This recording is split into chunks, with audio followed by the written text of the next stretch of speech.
Hey y'all, it's Tim, Second Wind Farmstead. We're doing another installment in our series of winter chores. So let's see, the last thing we did, I think recently I released one. We did a quick build on a fermentation tank. That is working really well. In fact, I'm fixing to do a second one just so we can alternate back and forth a little easier. But wanted to step out here today. This is actually a post build. It's not going to be a do-it-yourself thing because we had to get it done, and it really wasn't that exciting to watch. You've seen pallets go up. It's very similar to the putting pigs in a paddock. I'll link that video if you want to go back and see how we did it, and I'll walk the backside of this and show you a couple things we did a little bit different this time around. And I actually like this one better. I think it's a lot sturdier. We were able to get hold of some of the big heavy transport pallets, blues and reds, but typically they're blues. And if you can get your hands on them, they're great for this, except for the fact that they're blue. So kind of clashes with the whole 1800s feel. Not that any of my exposed pallets are going to stay forever. I will eventually replace all that with some kind of split rail, more natural and more fitting. But it's extremely convenient. They're extremely cheap, and they go up pretty quick. So if you look behind me, you'll see the chicken roost, and you'll notice there's no goats. You saw that. The goats have been moved, 3-part series. The pigs are no longer in here, with the exception of at the very back, Natasha and the remaining part of that litter. Winter chores project was to move, and I'm gonna flip you around, and we are going to step in, and I'm gonna show you some of what we've done, and just get you caught up. So yeah, that's what we do. All right, so back to where we were, chicken coop, and you can see the garden plot area. I've rolled it with the tractor again. Moved what little bit of burn debris and all was left. The stumps and the roots and all that we've dug up are pushed to the far corner. And honestly, they will probably stay there through the growing season because I'm just running out of time. But as for the rest of it, sorry about the sun in your face. It's that time of day. We have tilled back.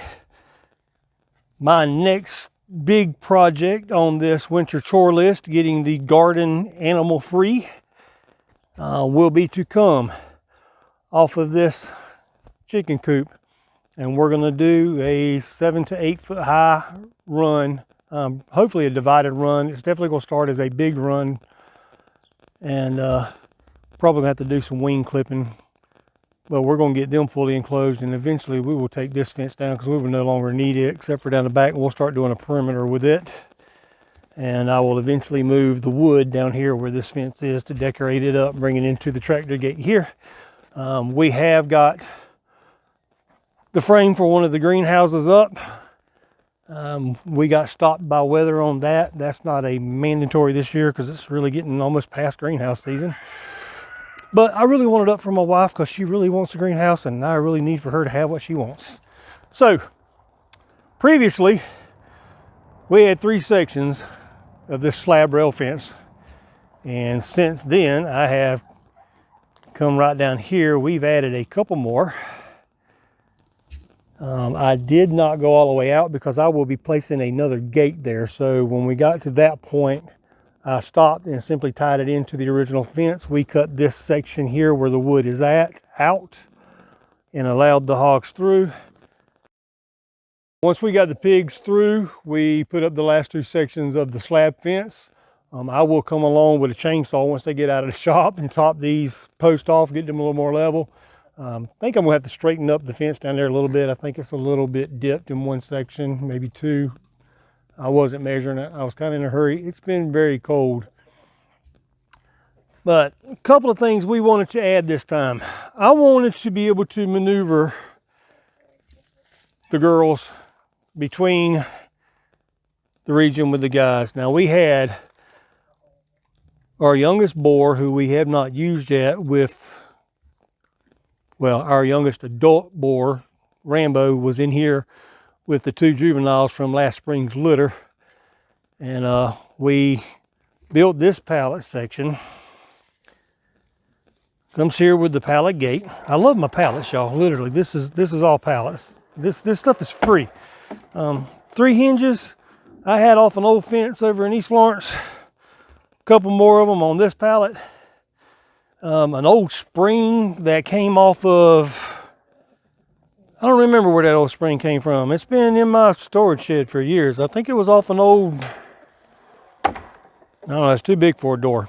I have no idea where that spring came from. Anyway, I got an old spring, so it automatically closes. These 2 pallets, this was cut away. I can come in right here and move that over and pop that open, and I can use that gate as a doorway. Rambo was in this pen through this gate, right beside Bully, or Big Boar. This pallet gate here gives access there. And then I created this joint area so that I can have a transfer zone, and created a gate here with a latch and a lock. So that's what we're looking at here. Gate and a latch, a couple of hinges. And that'll stay there. Now, on these shipping pallets, I've got 3-inch and 4-inch decking screws into the 4x4 on this fence. And to secure the floating ends, they have T-posts driven down, and there's a wood wedge holding them tight, so that this is the play on both sides. This fence is as strong as anything.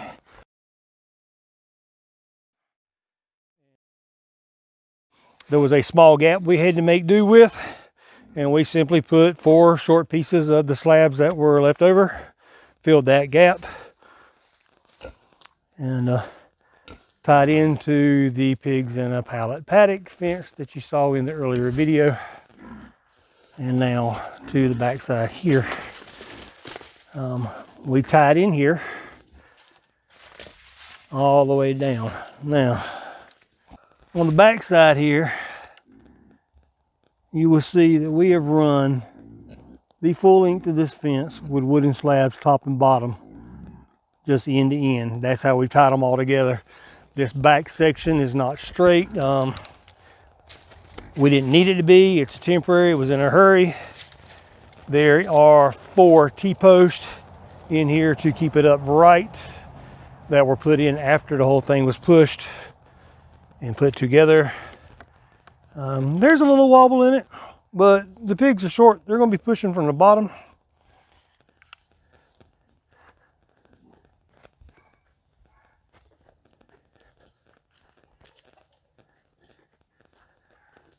The original plan with the older pallets before we ran out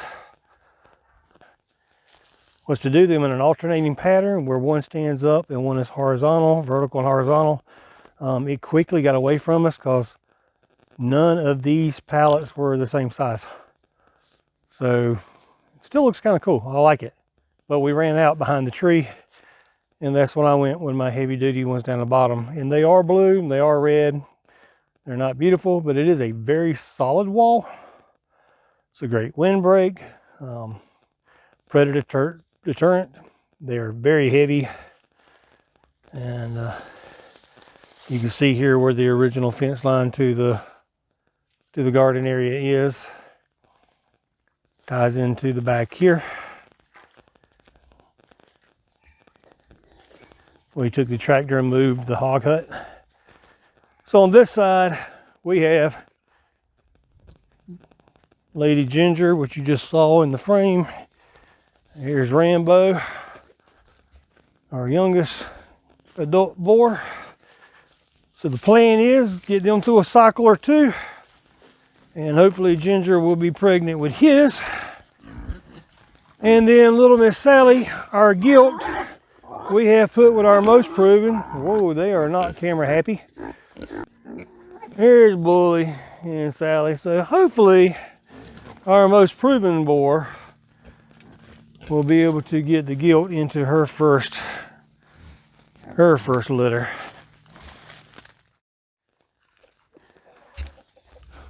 Well, that's kind of a very laborious tour of a square. Hopefully got you caught up on our winter chores. I do hope the snow and ice and all is finally gone for a while. Till next time, saying good night.